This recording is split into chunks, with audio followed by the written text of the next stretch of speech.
Welcome to Tea in the Garden, a sacred space where wild hearts gather, ancient wisdom is remembered, and our conversations bloom. We are three women rooted in curiosity, creativity, and conscious living, here to sip the truth and spill the tea on what really matters. From soul growth to sacred history, shadow work, and stardust, we're not afraid to go deep, yet really honest, and have a lot of fun along the way. I'm Lauren New. I'm Savannah Alloway. And I'm Priscilla Doak.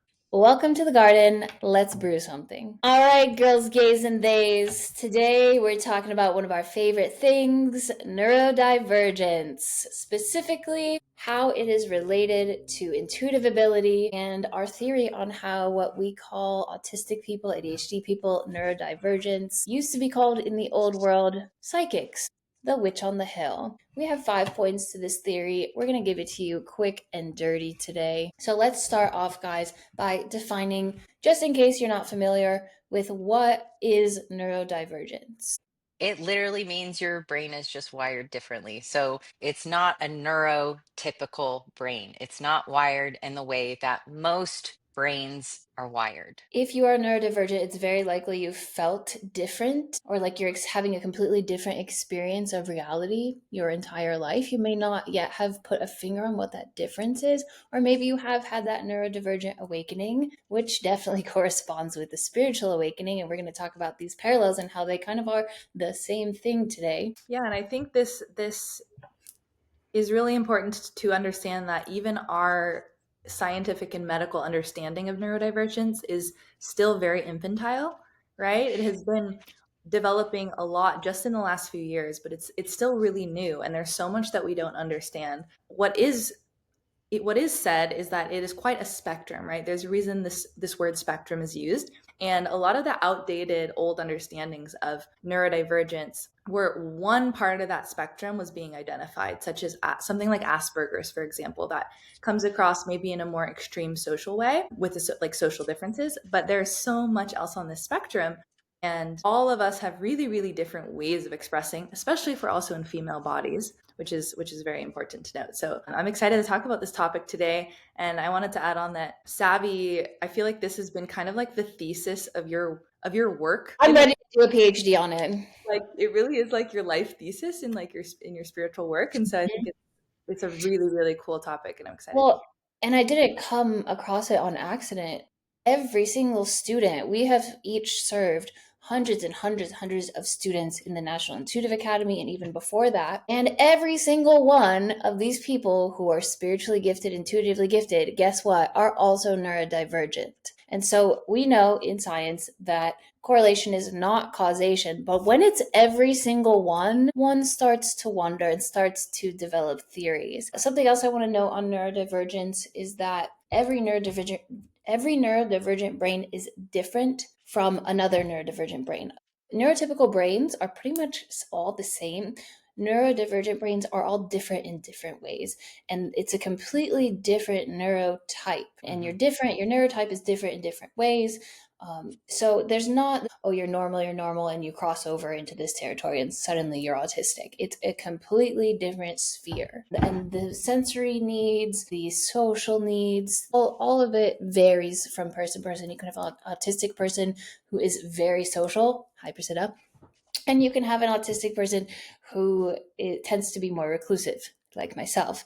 You can have so much variance within that, but we are united as neurodivergents in the fact that we are all diverging from the norm in our neurology. And you have to remember that these labels are just created to make people feel more comfortable and be able to study it and put more labels on it. And so you have to really understand that neurodivergence and all these other things are man-made, man-created theories Right. or parameters that they put on people. So just remember within that range, you don't necessarily have to totally fit in one box.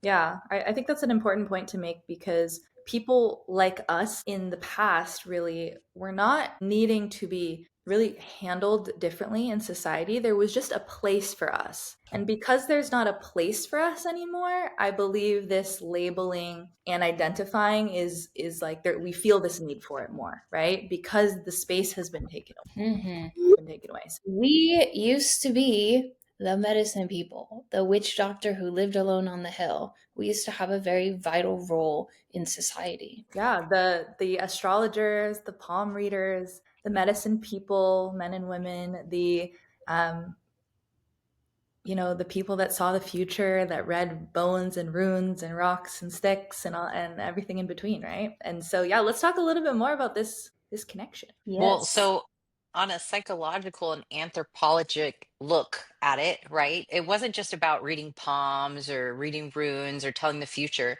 They were literally predicting when should we plant our seeds? Mm-hmm. Where should we look for clean water? Where, why is this earthly phenomenon happening and what do we need to do in the physical and otherwise in order to find harmony so that we can survive? So this wasn't just like, what we have kind of been portrayed as fortune tellers and magic woo. It was literally for survival. Right. We use this extra sensory perception that we have, or these heightened senses that we have, to provide, to Mm-hmm. survive individually and as a community. Yeah, Mm. as a tribe, right? And this extrasensory perception is very deeply understood, even in our scientific kind of concept and understanding of neurodivergent Mhm. people. And so I really think this theory is not that far out there, really at all, because the very same understanding is what we hold in terms of reading energy, psychic abilities, intuitive abilities, and these types of things is the very same thing. We're picking up on the most micro shifts in other people, in spaces, in places, in our environment, in nature. And we're reading that in maybe either a different way than neurotypical people, earlier than neurotypical people, or we're able to have really amazing pattern recognition in connecting all of these data points, right? Mhm. Yes, and we're going to get into all of that. I have one more point before we get into our 5 point theory. While we have been cast away and made to be quacks in the mainstream, you can bet your ass that every billionaire on earth has people like us working for them, whether it be astrologers, witchcrafters. So, which is, we are still very much here. We're just working in the shadows. And a large part of what we aim to do with this podcast and with the National Intuitive Academy is to re-legitimize our field, bring us back out of those shadows, normalize what we do, and as a legitimate career, because it always has been, and it will be again, but in the mainstream. And we're breaking out into that slowly as a society as we move into the age of Aquarius, and Pluto's moved into Aquarius. But okay, let's get into point number 1. I want to talk about sensory issues. Hi. I was just getting my hair cut, and they wash it afterwards, and the feeling of wet hair on the back of my neck is one of my biggest icks. I cannot handle it. It makes me squirm. I know Priscilla has a weird thing with styrofoam. I know styrofoam pisses her off. I don't even like hearing the word. Ew. Just these are just some funny examples of sensory issues. So whether you have a lot of sensory issues or just a lot, if you're neurodivergent, you are going to be sensitive. You are Mhm. going to be sensitive, and whether that's maybe hearing loud noises or certain noises just like freaks you out, or it makes your skin crawl, or touching. I know a lot of neurodivergent people don't like velvet is one of them. Different things like Priscilla doesn't like touching styrofoam. Sorry, I said the word. Or maybe lights, the big light. Oh no, Yeah, I don't big like light. big lights. I don't like. Overhead lighting. Overhead lighting, fluorescent lighting, different like intensely visual stimulation can be overwhelming for us. So these are what we traditionally called in the field of psychology sensory issues. And yeah, they can definitely interfere with everyday life. But the thing is, whatever your sensory issues, I want you to think of the 5 senses. Taste, touch, smell, hearing, what am I missing? Feeling, touching. Wherever you have those sensitivities, and maybe you need to explore that for you if you're not quite clear and you're neurodivergent yet. What is that for you? That is the same place where you have your clair abilities, because you are extra sensitive to energy in that sense. And so you have an extra sensory psychic ability with that sense. So I'll give you an example, and then P and Lauren, I'd love to hear yours. I am very sensitive to sounds, places that are very loud, or when there's a lot of sound going on, or specific sounds. Oh, I wear those like loops a lot where it helps Me block too. out sound to help me so much because it just puts me in a terrible mood. It drains my energy. And it could be like literally just a normal place, right? And the sound is just so overwhelming for me. And I'll tell you that my first and I guess strongest clair sentient psychic clair, which is like our psychic senses, is clairaudience. I hear things. I hear the messages.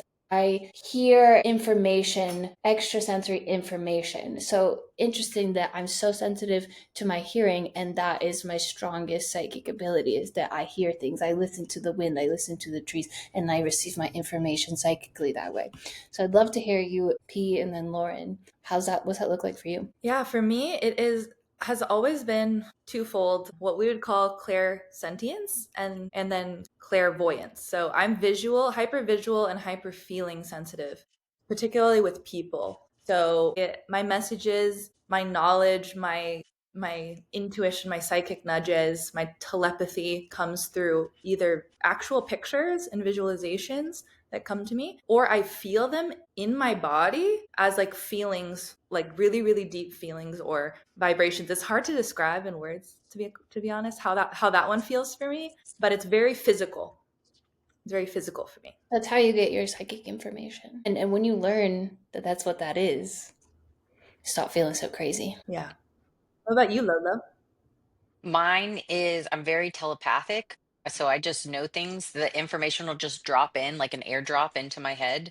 Mm-hmm. And for the longest time, I couldn't gain clarity, but it's because I didn't have a good practice of like clearing my energy. So it was just like messages upon people's energy, all in my headspace. So once I started clearing that more, when a person pops in, I'll know immediately and I'll be able to ask, like, what is going on here? Do I need to be aware of this person doing something? Does this person need something? Do they want something from me? And I can discern that way. And I'm also extremely good with pattern recognition. You can say, like, just my intuition is very strong, but it is largely linked with pattern recognition. So I'm a very visual person. I have very sensitive eyes. So I have to wear like eye Sunglasses. covers a lot and I have to wear sunglasses a lot. And I'm very sensitive with my ears. So I have to wear earplugs. I sleep very light. I wake up very easily. I dream very strongly. And all of these kind of interpret into I can only be out in the public for so long, before I'm like, okay, this is getting uncomfortable. I don't want to be here anymore. So, And that sensory inundation is also psychic information inundation, and that hmm can be directly sent to you, like thinking about reaching out to you for help, or just random shit floating in the air out in public. hmm And I think also, Lauren, you talked about receiving through claircognizance, psychic hmm knowing. I think the ADHD lens of that is that you kind of tend to have a cluttered mind. Yes, yes. And that was one of the things that I had to learn. It was as an ADHD person is like, maybe I am actually psychic because when I do start to find my own way of organizing my thoughts or these type of things, the information it's much more clear now. I know immediately when somebody's popping in, whereas before, something would happen and I'd be like, oh my God, I knew it. I knew it. Yeah. But I just thought it was an intrusive thought. Yeah. I relate to that deeply. Definitely have had that experience in my life too. Lauren, you mentioned high pattern recognition. So let's talk about that. This is our second point. High pattern intelligence that is with pretty much every neurodivergent is the same as precognition. I knew that was going to happen. Like, I feel like I'm psychic. Well, you are because you have high pattern intelligence, and so you can easily predict what is going to happen. You see it clear as day. Whereas, guess what? In case you didn't know, people don't do that. People can't do that unless you're neurodivergent, unless you have that high pattern intelligence, which I think all of us have. When I was a kid, I remember like this was one of the ones that I like really pushed me to kind of realizing that my brain was different. I didn't have any of these terms at the time, but I knew, okay, I'm a freak. I'm a freak leak because all these tests we would get in school or movies we would get or writing comprehension tests and things that would test particularly like your pattern recognition, where teachers would be like, okay, like what are the patterns in this story, what's going to happen next, what is this, what's the next math equation, blah blah blah blah. So many forms of this type of pattern stuff. I would like finish it in like an instant, and everyone else would have all these like challenges with it, these commentaries on it, and my whole life I was like, I'm so understimulated all the time by both school and movies and television because I always know what's going to happen. Predictable. Yeah, it's so So predictable. predictable to me because of my pattern recognition. So that was just like one funny but like interesting example of this in my life that I feel like started to connect that for me. I think it's also easy to be counselors, therapists, hold space for people, for us, because we can see people's patterns clear as day. We Mhm. can point it out to them and tell them, okay, if you were going to continue this pattern, you would do this again, and if you weren't, you'd break away and do this. And it's phenomenal. I mean, we make great healers. I'd like to just quickly press on to the third point. Why do we have this high pattern intelligence? It's because we have a hyper connected brain. The neurodivergent brain has more activation in more places than the neurotypical brain does, and where and how much varies, but we have more brain activity. And that is why we have sensory issues. That is why we have high pattern intelligence and more holistic thinking, because our brain is more holistically connected. And this gives us that natural healer philosophy. These And just things, they're natural to us. to get a little more detailed into this aspect, for anyone that's interested on like this, the neurology of it, our prefrontal cortex and our amygdalas connect faster than other brains, up to like 40-50% faster than most people's brains. So these two hemispheres, these two parts of our brain, logical thinking and emotional processing, are connecting at hyper speed. So what does this mean? One, it allows us to integrate those parts of ourselves maybe a little bit more easily, but also feel it more intensely, right? And this is something we all experience a lot of times. We have to learn how to deal with the amount of information and sensation and feeling we have. But when we do, it very much is a superpower because we have that hyperconnectivity. We're able to integrate it into our decision making, our leadership skills, reading rooms, being an entrepreneur, being leaders in spaces. It can be really incredible for these types of things. Which is why we've gained the label of empaths, right? I'd like to push on the point number 4 because it all just rolls into each other. Contrary to popular belief, where we learned in the past, field of psychology, that autistic people are not very feeling, that is not true at all. We actually have high empathy, overwhelming empathy. It just doesn't always show because we don't always communicate it with our faces, with our words, with an inflection in our voice. But we have high empathy. We have a high empathy. We are natural. Then the next step from that, naturally, we are amazing healers and we're humanitarians.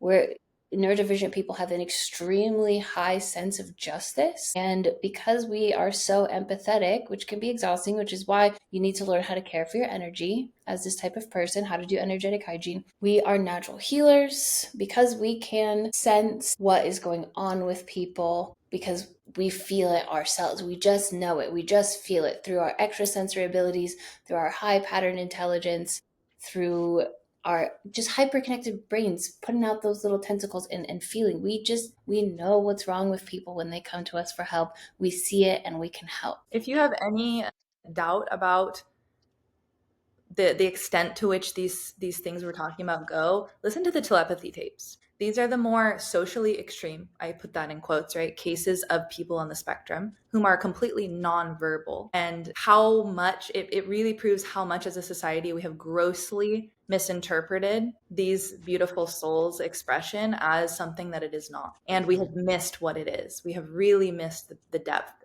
and interconnectedness of what it is. So Yeah. Which I have so much to say on the last point. So do that it. last point, our fifth point, right, is feeling different because we have such a high pattern recognition, because we're noticing things that people aren't noticing, because we are feeling what other people aren't feeling, because we're able to put ourselves in multiple different positions and see it from, multiple different perspectives. We oftentimes will get along with a lot of people, but not really fit in or not really feel like we fit in. anywhere because we're such multifaceted people, and a lot of people are very 2D. No offense to neurotypical people, but they tend to be uninteresting to us neurodivergent people because we have, Predictable.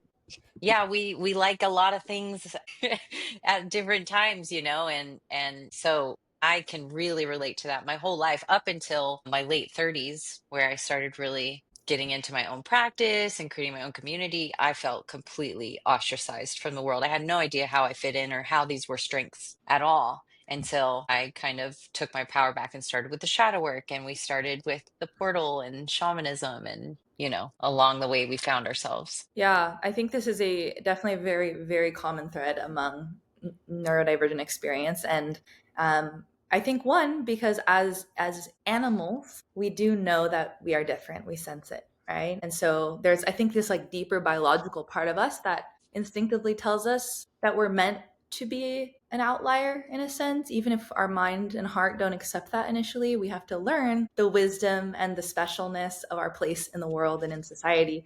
But really, like, coming into our own in that is so important, because yeah, as a kid I felt like completely alien, completely different from everyone around me, and it was very hard for me to understand. Actually, the only diagnosis I've ever gotten officially was when I was around this age, like grade school time, and my therapist diagnosed me as a highly sensitive person.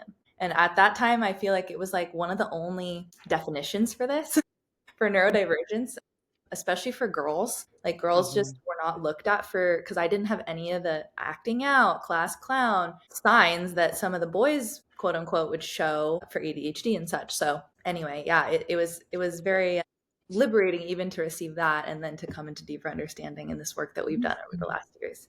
There is a reason that we were the witches on the hill. One, you guys are boring, and two, you guys are overstimulating me.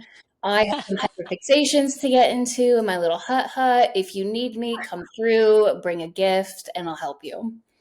So, but we Yeah. are different. We feel different because we're here to bring different things. We're here to shift paradigms. And if anyone's listening and you don't know any other neurodivergents in your life, we have a whole community of them. We are out here. We are good and alive. We're We just, got you. We got a lot of people. mhm. On the note of pattern recognition that we keep talking about, let me just say we have a lot of Venn diagrams in our brains and on paper about the crazy overlaps and patterns we've connected about people like us. One of which, and I'll just leave this as maybe like a little a little cliffhanger for future conversations, is also the overlap of the Venn diagram of queerness in the mix. And I think that is really super interesting, though, when it comes to like neurodivergent people in a society, like our role that we play in society, and how interesting and not surprising it would be that a lot of times there's a lot of overlap with some level of queerness happening too, because Mhm. you are literally meant to break structures in a sense, like pre-existing structures, and to show new ways of living, loving, coexisting, being, right? So really interesting. Beautiful. This was fun, guys. So that is the tea. Share this podcast with a friend. Leave us a review. Follow us on Instagram at National Intuitive Academy. That's Yeah. National Intuitive Academy. Train in these things, and especially the healing arts. We got you. And if you just want something low commitment to be part of our community, we got you too. Send us a DM. Tell us that you came from this podcast. We would love to welcome you into our thriving community of neurodivergents who are also healers, who are also queer. Not everyone's queer, but everyone's queer. You know what I mean? One of the feedbacks, we just got back from our Egypt retreat, Lauren and I, and one of the things that really like made me emotional, I'm sure you felt the same way, Lauren, was just like how many times all the people, these were new people into our community. They weren't like, a lot of them were not pre-existing students and such. We're like, I've never felt like I've been more myself or like unmasked so hard in a group of people. And that just made me feel so fulfilled, because Mhm. what greater thing is there to give to our community than that, right? So Yeah. come find your people with us. All right, guys. That's This the was tea. bomb. See you on the next See you episode. next time.